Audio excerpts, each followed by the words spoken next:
When it comes to negotiating an offer on the seller side, there's really three main factors that come into play most of the time. Number one is going to be the price. Number two is going to be the timelines, like the dates for completion. And number three is the conditions that are attached to that. Some people ask about the deposit. The deposit doesn't come into play that often in terms of a seller's ultimate decision making, but it does impact if it's not enough. So as long as your deposit's enough. But it's not always about the highest price. So we're looking at a lot of factors, trying to get a good value for the seller, and value comes into play again with dates, timelines, conditions.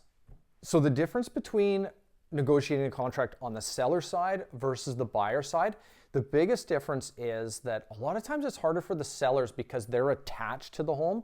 And so coming from a position of helping them look forward to what's next, or the reason to accept this offer or work with the deal or try to find a compromise to move forward, because the buyers, it's very different for the buyers because they're looking at it as a cost. How much is this costing us? The sellers are looking at how much we're getting. The buyers are usually excited, they're emotional. The sellers are sometimes emotional, but in a different way. So they're mostly different in terms of how we're going about it. The way the offer is presented to a seller also makes a big difference. So trying to get some information about the buyer to share with the seller to help them want to move forward with an offer. But it's a unique situation with every offer, and no two are the same. So it's really, when an offer comes in or representing a buyer or a seller, it's just taking a step back and assessing the situation and coming up with a plan that's specific for that particular deal. So if an offer comes in low, I always say it doesn't matter where they start, it's where they end. So some buyers, it's in their DNA to just start low no matter what. But if a buyer is really interested and if they want that property, they'll usually pay what it takes to get it within reason. So it was hard as a seller to not be offended. But I find that that's a good way. Sometimes offers come in low and they just don't go anywhere. But I've found a way, I always make the assumption, and this is whether I'm representing a buyer or a seller, I always assume that we're going to get the deal together until we don't. And that has served me so well over the years. So in terms of, am I making specific recommendations, or am I telling a client this is what you should pay or this is what you should accept? Not usually, unless that's what they're asking, because it is a different situation for most people. And in terms of being an advocate, yes. Being the calming force inside of the transaction, because there can be a lot of emotion involved, and I don't want to be there and causing more chaos within the transaction. So generally though, I'm not sitting there saying you should take this is a good deal, unless they're asking specifically, but I will be there as a voice of reason to say, is this fair or not? Can we do better than this or not?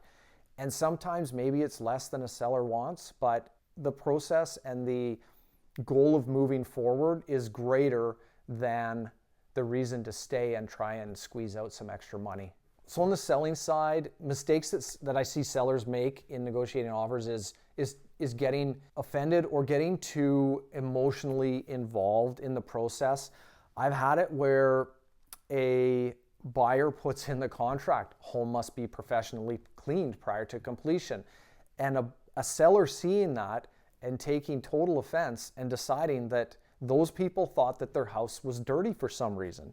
And so sometimes sellers get hung up on things that are just really, they shouldn't be a factor in the sale process or negotiating process, but they become that, and they'll get focused on the wrong things. So I think helping sellers stay focused on the goal, look at the end, the end plan, the long-term plan, why are we doing this, rather than getting focused on the small minor details of the offer and having those stand in the way or turn into roadblocks on moving forward. Okay, so terms versus price, or how offers are constructed. I will say this to buyers a lot of times, or sellers even. You can buy and you can try to go on price, or you can go on terms. And what that means is, will we pay a higher price if we can get certain terms back, get inclusions, get our dates, all of that. So it adds value to the structure. Or maybe we've got a seller that's going to provide financing, but at the same time, if I've got a buyer and they're saying, well, hey, we want to get the best price, then it's keep that deal as clean as possible. The fewest conditions, the fewest terms, we're just going on price, we're giving the seller the date they want. And so it makes a difference. Just sitting there with sellers and looking at an offer that's got a long list of contingencies and terms, and they're asking for inclusions. Well, that seller is not going to be as negotiable on the price as an offer that comes in and maybe the price is a bit lower, but it's got their ideal dates. It's a quick close. There's no subjects or minimal subjects, a good healthy deposit. It's really easy for them to say yes. So if you're buying on price, make it easy for the seller to say yes. If you're going on terms, same thing. You're going to have to bump that price up to get those terms that you want in most cases. So some of the biggest factors that will make a difference in whether a negotiation succeeds or not, a lot of it starts before the offer even arrives. And when looking at the seller side, if we've had somebody look at a property and they've given positive feedback and had mentioned that they could be writing an offer, and there's usually a sense at that point whether those buyers are coming in strong or if it's going to be a bit lower based on conversations with the other agent. So kind of warming up the seller to the idea of what might be coming, that's always useful, rather than just sitting down and hitting the sellers with something maybe that they're not expecting. The other thing that I found, and this is just to keep emotions low and stop the roller coaster of emotions or try to minimize that, is I found that I don't mention that I have an offer or that an offer is coming until it's actually in my inbox, because there's been so many times that I've had a realtor, they look at the house and say they're writing an offer, and that offer never comes. And when I was earlier on in the business, I would call my sellers excited and say, hey, they're writing an offer. So now I go about it a little bit differently. Usually, I'm going to call my sellers, say the showing went well, it sounds positive, they've had some questions, and sometimes, but I'm not using the word offer until I know that it's real.